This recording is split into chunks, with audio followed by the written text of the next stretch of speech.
حضرت ماریه قبطیه رضی الله عنها چې دا وینځه و د نبی علیه السلام او د دې نه الله ابراهیم ورکړ. ول حضرت حفصه رضی الله عنها یو ورځ نبی علیه السلام ته چې کستا خوښې نو زه به لاړ شم د پلار کا ولاړ شه. دا چې روانه شوله نو نبی علیه السلام د حضرت حفصه کمرې ته لاړو. ماریه ته آواز وکړو چې دلته راشه. حضرت ماریه د هغې کمرې ته راوغوښتله. وی حضرت حفصه داسې خپه نیولې شوله او خفه شوله چې ګوره زه د کور نه لاړم او زما کمرې ته دې بله ښځه راوستله. په دې باندې ښځې خفه کېږي څوک د چا کمرې ته لاړه شي او بیا د ښځې کمره ده. او ظاهره خبر د نبی علیه صلات وسلام د څه دپاره راغوښتې وه نو د خپل حاجت دپاره راغوښتې وه. نبی علیه صلات وسلام چې څنګه ورکولاو کو بیرته واپس راووتو نو حضرت حفصه ولاړه وه نه وتلې او سیده خپلې کمرې ته راله. او نبی علیه صلات وسلام ته وی چې ګوره تا خو ما څه زیاتې وکړو، زما کمره ده او زما حق دی او زما د اجازې نه بغیر دی زما کور ته زما کمرې ته ښځه راوستې ده نو احتجاج یې وکړو. دا خو د عمر لور و رضی الله عنها او رضی الله عنه عامه ښځه نه وه. نو نبي علیه صلات وسلام ورته داسې وکړه چې بس ماریه له ما طلاق ورکړل، ماریه به ما په ځان باندې حرامه کړله، زه به نور ماریه ته نه نږدې کېږم خو ته مه خفه کېږه او زه پلار که لاړه شه خیر دی روغه یې سره وکړه. نو په دې کې د حضرت ماریې د طلاق خو ذکر دی. طلاق مطلب دا وینځه خو نه طلاقېږي خو مطلب دا چې ما په ځان باندې حرامه کړله، حلال شی په ځان باندې حرام کو. نو الله وویل چې یا ایها النبی لم تحرم ما حل الله لك، ای پیغمبر ولې په ځان هغه شی حرامې چې الله دا حلال کړی دی. ماریه ستا دپاره حلاله او تا حرامه کړله. یا عتاب دی چې داسې به دې نه کوله، یا شفقت دی څه پس د ښځو دومره منې چې په ځان یې تکلیف راوستو مه منه دا خبرې، یا شفقت دی خطاب د شفقت او یا عتاب دی. دا د سنن بیهقي او دې کتابونو کې دا روایت کوم چې د بخاري روایت دی هغه داسې دی چې رسول الله صلی الله علیه وسلم شپې تقسیم کړې وي او د هر بیبي په کمره کې به ځان له ځان له شپه کوله. د حضرت عایشې دوه شپې وې، حضرت سوده بنت زمعه ول خپل شپه ورکړې وه. خو د مازدیګر ټیم نبی علیه صلات وسلام داسې تقسیم کړی چې د هرې بیبي خواله به داسې 15 منټه او 10 منټه ورکول. حضرت زینب بنت جحش رضی الله عنها لچا شهد را لېږلی و، شهد را لېږلي ورلو. نو دا نبی علیه صلات وسلام په چې کله د مازدیګر د هغې کمرې له راغی نو هغې خو نبی علیه السلام محبوب دی، په منډه منډه باندې به د شهد و شربت حضرت نبی علیه صلات وسلام له کوو. د شربت په سکو باندې ټیم نه لګي خو په دې جوړولو باندې ټیم لګي. نور خو که شربت تیار یو سې ګډ به وکړي 15 منټه نه یو شربت ګلاس په څو وخته کې په افطاره کې خو په 3 سکنډه کې خلک څکي که نه، چې ډېر زیات شي نو سړی دی په 1 منټ کې وڅکي. حضرت زینب رضی الله عنها به دا شربت مخکې نه جوړول، په دې ټیم کې به یې جوړول. او د شهد و شربت چې تاسو جوړوئ تاسو ته یې پته ولګي دا نه حل کېږي، ډېر ګران حل کېږي. په دې طریقه به رسول الله صلی الله علیه وسلم د حضرت زینب په کمره کې تیر کو، په دې به هغه خوشحالېدله چې زما کمره کې به ټیم تیر کېږي. او بل دا چې زما د لاسه په نبي علیه السلام به زه خوراک څښاک وکړم د به دې هم خوشحالېدله. دا شهد خو د دې کارول د بلې کمره کې نه. نو نور بیبیانې په دې باندې خفه شولې چې یاره نبي علیه صلات وسلام ټیم ولې دلته ډېر تېروي. زینب له چا شهد راوړی دی او دا په نبي علیه صلات وسلام باندې څکي، محبت و نه. دا خو هغه سابقو الی الخیرات دی، دا ګناه نه ده که دې یو څه مقابله کوله.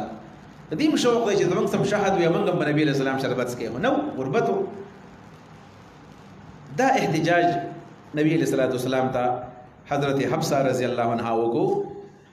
او څنګه یې وکړو احتجاج؟ حضرت حفصه او حضرت عایشه رضی الله عنهما دا دواړه دې پلاران خو ډېر عظیم خلک وو. حضرت ابوبکر صدیق رضی الله عنه، حضرت عمر فاروق رضی الله عنه، څنګه چې هغوی ملګري او دقه شانې په کور کې حفصه او عایشه ملګرې وې دواړه یو ځای. وایي دې دواړو په یو وخت کې مشوره وکړله چې نبي علیه صلات وسلام د زینب په دې کمره کې دا ټیمونه ډېر تېروي، ویل دا ولا هغه د شهد و شربت ولا جوړوي. ویل دې نه به توریکو څنګه چل پکار دی چې توریکو تی دې ته ویل شي مسکه دی به زور زمونږ نه رسي که نه هغې هم ښځه ده خو چل وسه کول غواړي چې دا دې توریکو. نو وی حضرت زینب او حضرت حفصه او حضرت عایشه رضی الله عنها مشوره وکړله چې نبی علیه صلات وسلام د چا کمرې ته راغی. نبی علیه صلات وسلام که د چا کمرې ته راغی نو موږ به داسې کار وکړو چې داسې خولې ته به داسې پوزې ته به داسې لاس ونیسو. نبی علیه السلام به تپوس وکړي چې ولې؟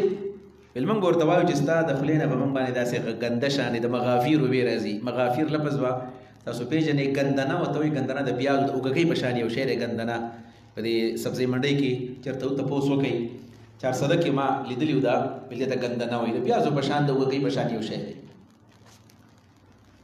بهر تقدیر داسې یو شی دی، داسې ماده ده چې هغه د قبیلې د سبزۍ نه ده او ورسره دا ده چې د هغې نه سړی وخوري نو بیا د خولې نه بوی خېږي لکه د وږي په شانې یا د پیاز په شانې د اوږګۍ په شانې. د پیاز او اوږګۍ او دا اوږه ده چې کله شنه نو بیا بوی کوي، چې پخه شي بیا بوی نه کوي.